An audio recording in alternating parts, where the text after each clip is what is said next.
So ngayon nandito kami sa Wealthy Lifestyle Office kasi merong mag-avail ng aming Wealthy Lifestyle Package. So eto po, kinakount na po nila yung Ipon Challenge ni Sir Ireneo, isang tricycle driver. So ayan, Ma'am Janice, count na natin. 1, 2, 3, 4, 5, 6, 7, 8, 9, 10, 1,000, 1, 2, 3, 4, 5, 6, 7, 8, 9, 10, 2,000, 1, 2, 3, 4, 5, 6, 7, 8, 9, 10, 3,000. Wow. 1, 2, 3, 4, 5, 6, 7, 8, 9, 10, 4,000. 1, 2, 3, 4, 5, 6. Wow, 4-5. So, kulang ng 500. Sir, dagdagan mo ng 500, sir, para makapag-avail ka na ng Fortune Bundle.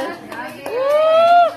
Guys, grabe diba? Sobrang inspiring talaga si sir. Nag-avail po siya ng ating Fortune Bundle. Sir, anong masasabi mo, sir, ngayon na nakapag-avail ka na ng ating Fortune Bundle?